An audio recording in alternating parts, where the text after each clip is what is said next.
नमस्कार स्टूडेंट्स, मैं doctor Sudesh Chaudhary physical chemistry YouTube channel में आप सभी का स्वागत करती हूँ।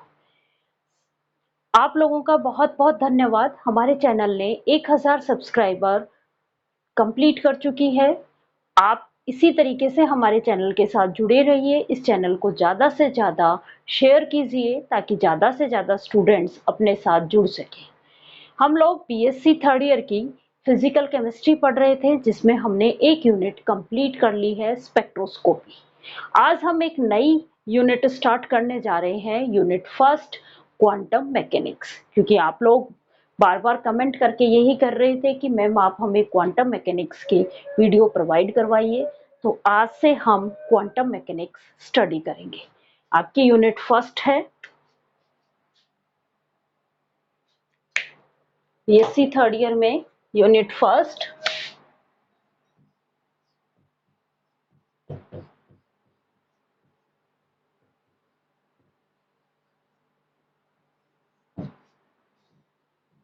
और उस यूनिट का नाम है क्वांटम मैकेनिक्स।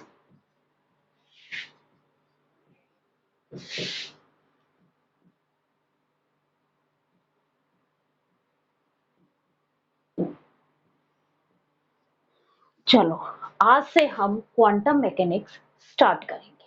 सबसे पहले कि मैकेनिक्स क्या है, कौन सी ब्रांच है या इसमें क्या स्टडी करते हो आप, वो समझाती हूँ। मैकेनिक्स जो है यांत्रिकी, हिंदी में इसको कहा जाता है यांत्रिकी। मैकेनिक्स जो है वो साइंस की वो ब्रांच है जिसमें हम किसी भी मैटर का बिहेवियर तब स्टडी करते हैं जब वो मूव कर रहा है, मोशन में है। मैकेनिक्स या यांत्रिकी साइंस की वो ब्रांच है जिसमें हम किसी भी मैटर के बिहेवियर की स्टडी की जाती है तब जब वो मोशन में है। क्या है mechanics? The branch of science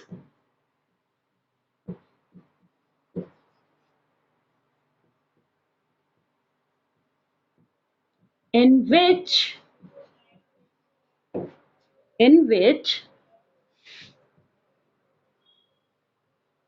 study the behavior of matter when it move। जब ये मूव कर रहा है उस टाइम उस मैटर के बिहेवियर की स्टडी की जाती है। वो साइंस की ब्रांच जो है वो मैकेनिक्स कहलाती है। इस बिहेवियर की स्टडी, मैटर के बिहेवियर की, जब वो मोशन में था उस टाइम स्टडी करने के लिए दो थ्योरीज आई। हम दो टाइप्स की मैकेनिक्स पढ़ते हैं। हम क्लासिकल मैकेनिक्स, सबसे पहले इसमें क्लासिकल से दिए थे, न्यूटन्स के लॉ आए थे, मोशन के न्यूटन्स के लॉ आए थे, और उसके बाद जो है वो मैक्सवेल ने एनर्जी की फॉर्म दी थी। लेकिन ये जो क्लासिकल मैकेनिक्स थी वो केवल और केवल मैक्रो सिस्टम पे ही अप्लाई हो रही थी, माइक्रो सिस्टम पे क्लासिकल थ्योरी अप्लाई नहीं हो रही थी। क्या है कि इस मैकेनिक्स को डिफाइन करने के लिए दो टाइप की मैकेनिक्स आई। सबसे पहले क्लासिकल मैकेनिक्स आई।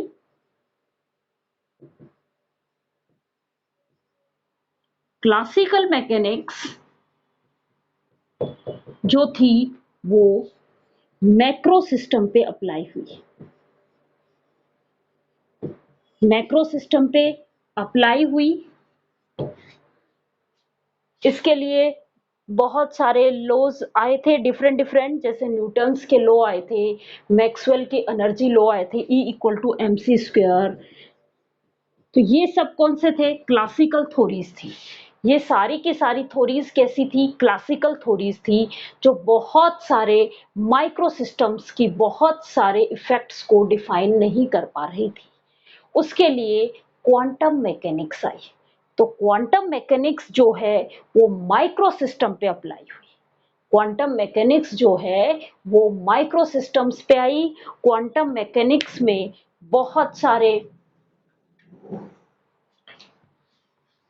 लॉज आए, Heisenberg uncertainty law, dual nature आया डी ब्रोगली का, क्योंकि वेव के जो बहुत सारे जो लाइट थी उसके बहुत सारे इफेक्ट्स जो थे वो क्लासिकल थ्योरी से नहीं समझाए गए थे, जैसे photo electric effect, Compton effect, इसको हम क्लासिकल थ्योरी से डिस्क्राइब नहीं कर सकते थे। उसके लिए क्वांटम मैकेनिक्स आई या क्वांटम थ्योरीज आई। क्वांटम थ्योरीज में हाइजेनबर्ग के अनसर्टिनिटी प्रिंसिपल आया, प्लैंक का क्वांटम सिद्धांत आया, E equal to h nu, कि वो छोटे छोटे पैकेट्स की फॉर्म में गति करता है, कंटिन्यू एनर्जी जो है वो कंटिन्यू मूव नहीं करती है, वो छोटे छोटे पैकेट्स की फॉर्म में गति करती है, जिसको फोटोन कहा, और E equal to h nu आया। ये प्लैंक का क्वांटम सिद्धांत था। उसके बाद हाइजेनबर्ग का अनसर्टिनिटी प्रिंसिपल आया, हम पूरा डिस्क्राइब करेंगे, पढ़ेंगे अच्छे से। उसके बाद जो है वो ड्यूअल नेचर आया डी ब्रोगली का, कि पार्टिकल वेव लाइट भी ड्यूअल नेचर की होती है, मीन्स उसमें वेव नेचर भी होता है और पार्टिकल नेचर भी होता है। जैसे लाइट में पार्टिकल और वेव नेचर होता है, वैसे ही जो है वो पार्टिकल का भी ड्यूअल नेचर होता है, पार्टिकल के साथ भी एक वेव नेचर एसोसिएट होता है। इसको डी ब्रोगली ने बहुत अच्छे से क्लियर किया था। उस डी ब्रोगली की इक्वेशंस हम स्टडी करेंगे, पूरा कंप्लीट क्वांटम केमिस्ट्री में आप लोगों को वीडियो लेक्चर के थ्रू समझाऊंगे आप लोगों को। तो चलो अब हम क्वांटम केमिस्ट्री में सबसे पहले पढ़ते हैं ब्लैक बॉडी रेडिएशंस कि क्या होती है। इसके लिए बहुत सारी क्लासिकल थ्योरीज दी गई थी, वो थ्योरीज भी हैं आपके सिलेबस में। उसके बाद क्वांटम थ्योरी भी दी गई थी ब्लैक बॉडी रेडिएशंस के लिए। तो सबसे पहले हम पढ़ेंगे कि ब्लैक बॉडी रेडिएशन होती क्या है। आपको जब मैंने स्पेक्ट्रोस्कोपी स्टडी कराया था तब मैंने एमिशन स्पेक्ट्रा बताया था, और उस एमिशन स्पेक्ट्रा में हमने ये कहा था कि किसी भी सब्सटेंस को हम रेड हॉट तक हीट करते हैं, उसके बाद उसको ठंडा किया जाता है। तो जब वो ठंडा कर रहा है तो वो जो हीट रिलीज करता है वो रेडिएशन की फॉर्म में हीट रिलीज करता है, और इन रेडिएशंस का स्पेक्ट्रा लिया जाता है। ब्लैक बॉडी भी यही सिद्धांत है। क्या है? ब्लैक बॉडी रेडिएशन पढ़ रहे हैं हम।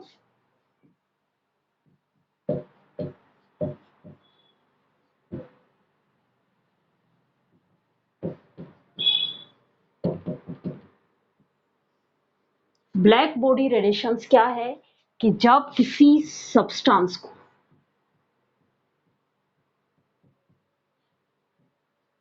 हीट किया जाता है, जब किसी सब्सटेंस को हीट किया उसके बाद इस सब्सटेंस को कूल किया गया, जब ये कूल होता है तो जो हीट रिलीज कर रहा है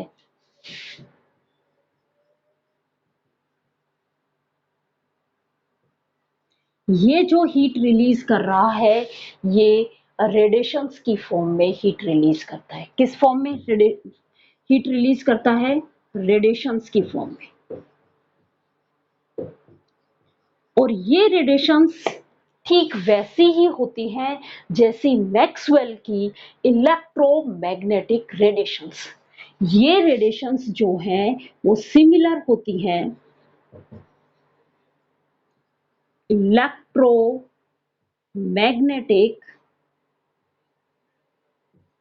रेडिएशंस की।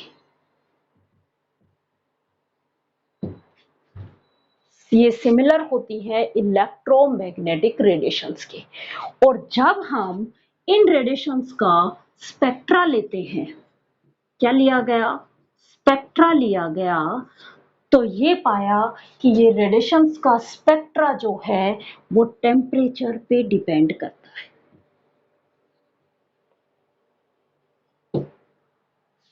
ये जो स्पेक्ट्रा है, जो इन रेडिएशंस निकली, उनका स्पेक्ट्रा लिया गया। ये जो स्पेक्ट्रा था ये टेम्परेचर पे डिपेंड करता है, इनकी जो वेवलेंथ है वो टेम्परेचर पे डिपेंड करती है। जैसे जैसे टेम्परेचर इंक्रीज करते जाते हैं, टेम्परेचर इंक्रीज करेंगे तो ये जो वेवलेंथ है ये लोअर वेवलेंथ की तरफ मूव होती हुई जाएगी।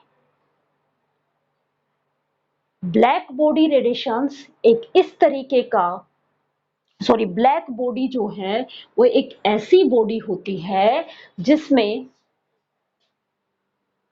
खोखला बना हुआ होता है। ये एक गोला होता है जो अंदर से खोखला होता है, इसमें बारीक एक छिद्र होता है और इसका पूरा अंदर का पार्ट, ध्यान से सुनना, ब्लैक बॉडी क्या है पहले वो बता रही हूं।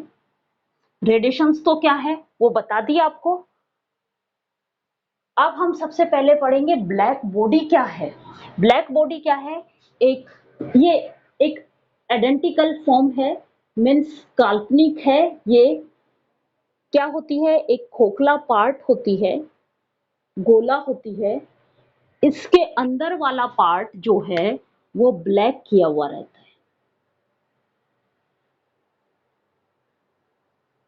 अंदर पूरा पार्ट ब्लैक किया हुआ रहता है और इसमें एक बारीक छिद्र होता है। क्या होता है? एक बारीक छिद्र होता है, यहां से लाइट भेजी जाती है। ये लाइट अंदर आती है, इससे टकराती है, कुछ इस सरफेस के द्वारा अब्जॉर्ब कर ली जाती है और बाकी इसके द्वारा वापस रिफ्लेक्ट कर दी जाती है। वो लाइट, रिफ्लेक्ट लाइट भी इसी के अंदर रहेगी, वो वापस इस सरफेस से टकराएगी, कुछ अब्जॉर्ब कर ली जाएगी, कुछ रिफ्लेक्ट कर दी जाएगी, वापस इस मीन्स यहां से बाहर निकलेगी ही नहीं, वो इसी के अंदर इस तरीके से घूमती रहेगी। तो वो जितनी लाइट इस पे डाली जाती है वो सारी लाइट इसके द्वारा अब्जॉर्ब कर ली जाती है। केवल आइडियल कंडीशन है, वो जितनी लाइट इस पे डाली वो सारी की सारी इसके द्वारा अब्जॉर्ब कर ली गई। और जब ये ठंडी करते हैं तो जितनी लाइट इसने अब्जॉर्ब की थी उतनी ही लाइट ये एमिट करता है। जब इसको ठंडा किया जाता है तो जितनी लाइट इसने अब्जॉर्ब की थी वो सारी की सारी लाइट जो है वो एमिट करेगा।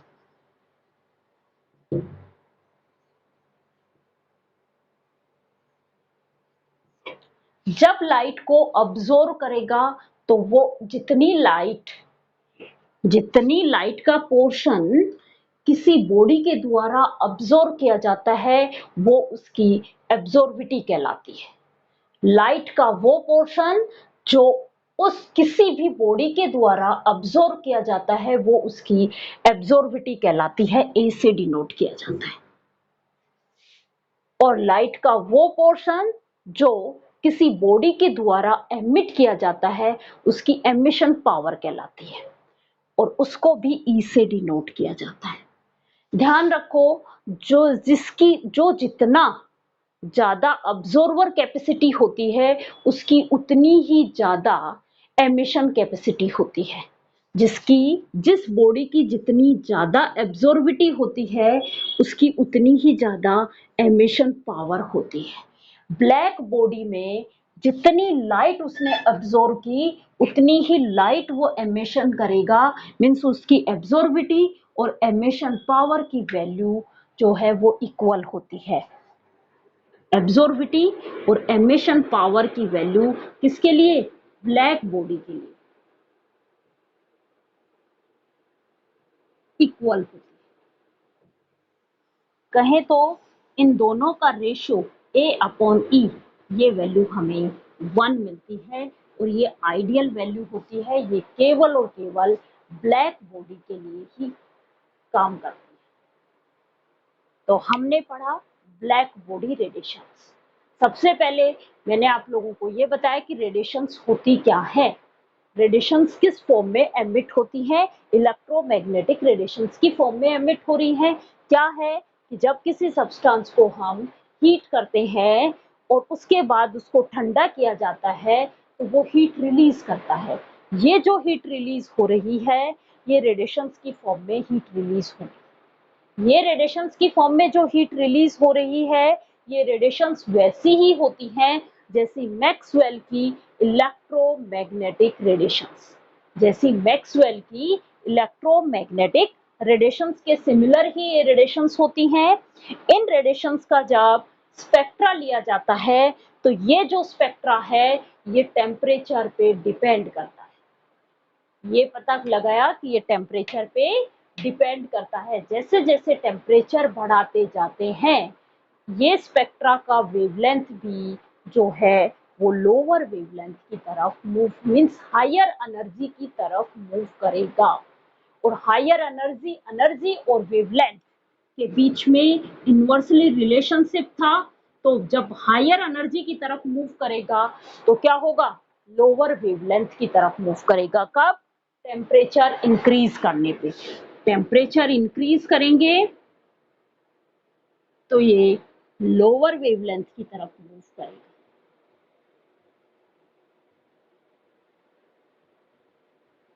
पूरा एक्सप्लेनेशन पढ़ेंगे, बहुत सारी थ्योरीज दी गई हैं इनके लिए, वो थ्योरी पढ़ेंगे। आपके क्वेश्चन आता है ब्लैक बॉडी रेडिएशंस, तो आपको यही इतना सब कुछ समझाना पड़ेगा। ब्लैक बॉडी रेडिएशंस में आपको ये लिखना पड़ेगा कि जब किसी सब्सटेंस को, सॉलिड सब्सटेंस को, कौन से सब्सटेंस को, सॉलिड सब्सटेंस को जब हम हीट करते हैं उसके बाद उसको ठंडा किया जाता है तो वो ठंडा होने पे हीट रिलीज करता है। ये जो हीट रिलीज की जाती है ये रेडिएशंस की फॉर्म में, विकिरणों की फॉर्म में रेडिएशन हीट रिलीज करता है। ये जो विकिरणें हैं, ये जो रेडिएशंस हैं, ये हमें वैसी ही रेडिएशंस मिलती हैं जैसी मैक्सवेल की इलेक्ट्रोमैग्नेटिक रेडिएशंस होती हैं। विद्युत चुंबकीय विकिरणों के जैसी ही रेडिएशंस मिलती हैं। जब हम इन रेडिएशंस का स्पेक्ट्रा लिया जाता है तो हमें ये पता चलता है कि ये जो रेडिएशंस का स्पेक्ट्रा है ये तापमान पे डिपेंड करता है, टेम्परेचर पे डिपेंड करता है। जैसे जैसे टेम्परेचर इंक्रीज करते हैं ये जो स्पेक्ट्रा है ये लोअर वेवलेंथ की तरफ मूव होता जाता है। ये तो था इन रेडिएशंस के बारे में कि क्या है ये रेडिएशंस। अब हम पढ़ते हैं कि पहले ब्लैक बॉडी क्या होती है। ब्लैक बॉडी एक ऐसी बॉडी होती है जिसपे जितनी लाइट डालो वो सारी की सारी लाइट उसके द्वारा अब्सॉर्ब कर ली जाती है और जब वो ठंडी की जाती है तो वो जितनी लाइट उसने अब्सॉर्ब की है वो उतनी ही लाइट एमिट करता है। जब वो सारी लाइट अब्सॉर्ब कर ली जाती है, जितनी लाइट उसके द्वारा डाली जाती है, ये केवल एक आइडियल कंडीशन है, ऐसा नहीं होता है, सिर्फ आइडियल है। ब्लैक बॉडी आइडियल कंडीशन है। इसमें एक खोखला धातु का एक खोखला गोला होता है जिसमें एक अंदर से इसको काला कर दिया जाता है और एक छोटा छिद्र होता है। इस छिद्र में से लाइट पास कराई जाती है तो ये लाइट जो है वो जितनी लाइट उसको उसके ऊपर डाल रहे हैं वो सारी की सारी लाइट उसके द्वारा अब्सॉर्ब कर ली जाती है। जैसे इस छिद्र में आएगी ये इसके सरफेस पे आएगी, सरफेस पे आएगी तो लाइट को क्या करेगा, वो कुछ तो अब्सॉर्ब कर लेगा, कुछ ट्रांसमिट कर लेगा। लेकिन ये छिद्र बारीक है इसलिए ये ट्रांसमिट होके बाहर तो जाएगी नहीं, इसके दूसरे सरफेस से टकराएगी, फिर वही कुछ उसके द्वारा अब्सॉर्ब कर ली जाएगी, रिमेनिंग को ट्रांसमिट करेगा। इस तरीके से ये इसी गोले के अंदर घूमती रहेगी और इस पूरे गोले के द्वारा इस पूरी जितनी लाइट इसने डाली सारी की सारी लाइट इसके द्वारा अब्सॉर्ब कर ली जाती है।